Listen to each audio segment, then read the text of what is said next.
ಬೆಂಗಳೂರು ಸ್ವಾತಂತ್ರ್ಯ ಪ್ರತಿಭಟನೆ ಹಮ್ಮಿಕೊಂಡಿರಾ ಮುಖ್ಯಮಂತ್ರಿ ಡಿ.ಕೆ. ಶಿವಕುಮಾರ್ ಅವರಿಗೆ ಶಿಕ್ಷಣ ಸಚಿವರಾಗಿರ್ತಕ್ಕಂಥ ಮಧು ಬಂಗಾರಪ್ಪ ಅವರಿಗೆ ಸಂಬಂಧಪಟ್ಟ ಇಲಾಖಾಧಿಕಾರಿಗೆ ತಮ್ಮ ನೋವು ಮನವಿ ಬೇಡಿಕೆ ಹೇಳಿ ಸರ್.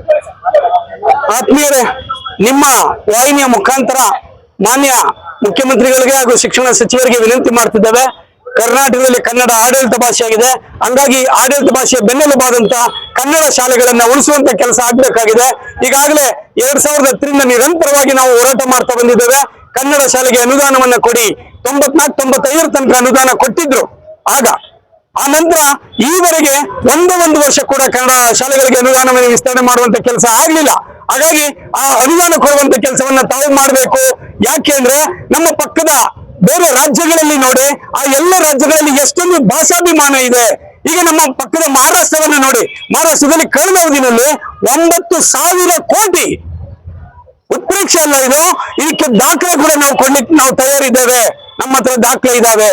ಆಗ ಮಹಾರಾಷ್ಟ್ರದಲ್ಲಿ ಮರಾಠಿ ಭಾಷೆ ಉತ್ತುಂಗಕ್ಕೆ ಬೆಳೀತಿದೆ.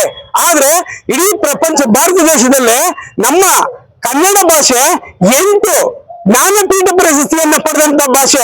ಇವತ್ತು ಕನ್ನಡ ಶಾಲೆಗಳು ಮುಚ್ಚುತ್ತಿದ್ದಾವೆ ಅಂದ್ರೆ ಯಾವ ಸ್ಥಿತಿಗೆ, ಯಾವ ಹೀನಾಯ ಸ್ಥಿತಿಗೆ ನಮ್ಮ ಪರಿಸ್ಥಿತಿ ಹೋಗಿದೆ.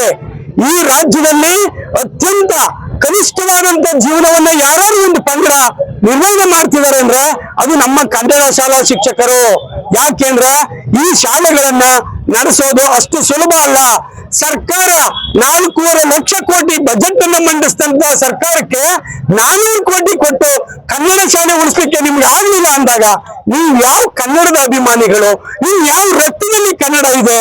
ನಮ್ಮ ರಕ್ತದಲ್ಲಿ ಕನ್ನಡ ಇದೆ, ನಮ್ಮ ಭಾಷೆಯಲ್ಲಿ ಕನ್ನಡ ಇದೆ, ನಾವು ಕನ್ನಡ ಅಭಿಮಾನಿ. ಯಾಕೆ ಬರೀ ಸುಳ್ಳು ಹೇಳ್ತೀರಲ್ಲ? ಅಭಿವೃದ್ಧಿ ಪ್ರಾಧಿಕಾರ ಮಾಡಿದಿರಿ, ಅದಕ್ಕೆ ಒಂದು ಉದ್ಯೋಗ ಕೊಟ್ಟಿದ್ರಿ, ಅಲ್ಲೊಬ್ಬರನ್ನ ಏನೋ ನೇಮಿಸಿದ್ರಿ, ಅವ್ರಿಗೆ ಒಂದು ರಾಜ ಮರ್ಯಾದೆ. ಈಗ ಸಾಹಿತ್ಯ ಸಮ್ಮೇಳನ, ಅಲ್ಲಿ ರಾಜ ಮರ್ಯಾದೆ ಕೋಟಿ ಖರ್ಚು ಮಾಡ್ತೀರಿ. ಕನ್ನಡ ಮತ್ತು ಸಂಸ್ಕೃತಿ ಇಲಾಖೆ, ಕನ್ನಡ ಮತ್ತು ಸಂಸ್ಕೃತಿ ಇಲಾಖೆ ಏನಕ್ಕೆ ಮಡಗಿದ್ದೀರಿ? ಅದನ್ನ ಅದ್ರಲ್ಲಿ ಒಂದು ಪ್ರಶಸ್ತಿ ಕೊಡ್ತೀರಿ, ದುಡ್ಡು ಖರ್ಚು ಮಾಡ್ತೀರಿ. ಇದರಿಂದ ನಮ್ ಕನ್ನಡ ಉಳಿತಾ? ಖಂಡಿತ ಇಲ್ಲ. ಕನ್ನಡ ಉಳಿಯೋದು ಏನಿದ್ರು ಕನ್ನಡ ಶಾಲೆ ಉಳಿದ್ರೆ ಮಾತ್ರ. ಈ ಕನ್ನಡ ಶಾಲೆ ಉಳಿಯೋ ಕೆಲಸವನ್ನ ಮಾನ್ಯ ಮುಖ್ಯಮಂತ್ರಿಗಳಾದಂತ ಡಿ.ಕೆ. ಶಿವಕುಮಾರ್ ಅವರು ಅವರೊಟ್ಟಿಗೆ ನಿಂತಂತ ನಮ್ಮ 2ನೇ ಬಾರಿಗೆ ಶಿಕ್ಷಣ ಮಂತ್ರಿಗಳಾಗಿ ಬಂದಿರೋದು ಈವರೆಗೆ ಇತಿಹಾಸದಲ್ಲಿ ಮಧು ಬಂಗಾರಪ್ಪ ಒಬ್ಬರೇ. ಉಳಿದಂತವ್ರೆಲ್ಲರೂ ಒಂದೊಂದು ಅವ್ರಿಗೆ ಒಬ್ಬೊಬ್ರು ಹೋಗ್ತಿದ್ರು, ಇನ್ನೊಬ್ರು ಬಂದ ತಕ್ಷಣ ಅವ್ರಿಗೆ ನಾವು ABCD ಹೇಳೋದು, ಅವರು ಜಡ್ ಕಲಿಯೋಷ್ಟೊತ್ತಿಗೆ ಮುಗ್ದಾಯ್ತು, ನಮ್ಮ ಅವಧಿ ಮುಗ್ದಾಯ್ತು, ಚುನಾವಣೆಗೆ ಹೋಗೋದು, ಮತ್ತೊಂದು ಸರ್ಕಾರ ಬರೋದು. ಇದೇ ರೀತಿಯಾಗಿ 15 ವರ್ಷದಿಂದ ನಿರಂತರ ನಮ್ಮ ಬದುಕು ನೂರಾಬಟ್ಟಿಯಾಗಿದೆ. ಹಾಗಾಗಿ ದಯಮಾಡಿ ನಿಮ್ಮ ವಾಹಿನಿಯ ಮುಖಾಂತರ ಅವರಿಗೆ ಮನವಿ ಮಾಡ್ತಿದ್ದೇವೆ. ಈ ಕರ್ನಾಟಕದಲ್ಲಿ ಕನ್ನಡ ಉಳಿಬೇಕಂದ್ರೆ ನೀವು ಈ ಕನ್ನಡ ಶಾಲೆಗಳಿಗೆ ಅನುದಾನವನ್ನು ಕೊಡುವಂತ ಕೆಲಸವನ್ನ ಮಾಡಲೇಬೇಕು ಅಂತೇಳಿ ನಿಮ್ಮ ವಾಹಿನಿ ಮುಖಾಂತರ ನಾವು ವಿನಂತಿಯನ್ನು ಮಾಡ್ತಿದ್ದೇವೆ. ಅಯ್ಯಯ್ಯೋ ಅನ್ಯಾಯ, ಅಯ್ಯಯ್ಯೋ ಅನ್ಯಾಯ, ಉಳಿಯಲಿ ಉಳಿಯಲಿ ಕನ್ನಡ ಶಾಲೆ ಉಳಿಯಲಿ, ಉಳಿಯಲಿ ಉಳಿಯಲಿ ಕನ್ನಡ ಶಾಲೆ ಉಳಿಯಲಿ.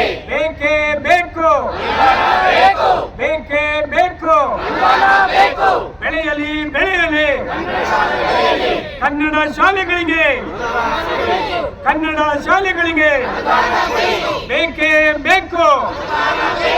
ಅಯ್ಯಯ್ಯೋ ಅಯ್ಯಯ್ಯೋ